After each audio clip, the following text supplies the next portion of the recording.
সেপ্টেম্বরে শুরু হচ্ছে পাবলিক বিশ্ববিদ্যালয়ে ভর্তি যুদ্ধ। এবার ৮ লাখ শিক্ষার্থীর বিপরীতে ৩৬টি পাবলিক বিশ্ববিদ্যালয় ও সরকারি মেডিকেল কলেজে আসন সংখ্যা ৬০,০০০। তবে কেউই উচ্চশিক্ষার সুযোগ বঞ্চিত হবে না বলছে বিশ্ববিদ্যালয় মঞ্জুরি কমিশন।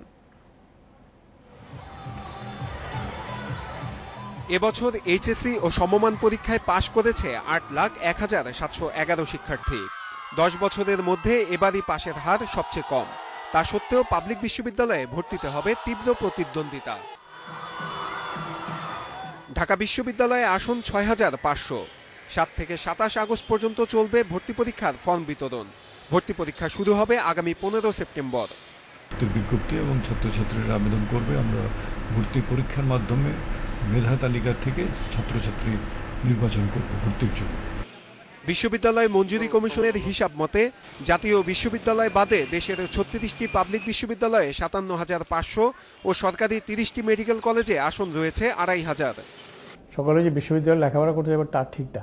নানা কারণে এর মধ্যে থেকে একটা অংশ কিন্তু হয়তো ইন্টারমিডিয়েটের পরে আর বিশ্ববিদ্যালয়ে পড়বে না।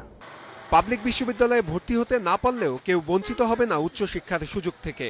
মঞ্জুরি কমিশন বলছে, জাতীয় বিশ্ববিদ্যালয়, বেসরকারি বিশ্ববিদ্যালয় ও বেসরকারি মেডিকেল কলেজ মিলিয়ে আসন আছে ৭.৫ লাখ।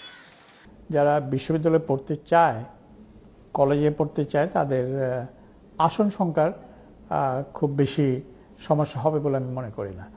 হয়তো এমন হতে পারে তারা যে বিশ্ববিদ্যালয়ে পড়তে চাইছে সেই বিশ্ববিদ্যালয়ে হয়তো সে নাও জায়গা পেতে পারে। পাবলিক বিশ্ববিদ্যালয়ে ভর্তি পরীক্ষা সেপ্টেম্বরে শুরু হয়ে চলবে ডিসেম্বর পর্যন্ত। নূরে আলম, ইন্ডিপেন্ডেন্ট নিউজ, ঢাকা।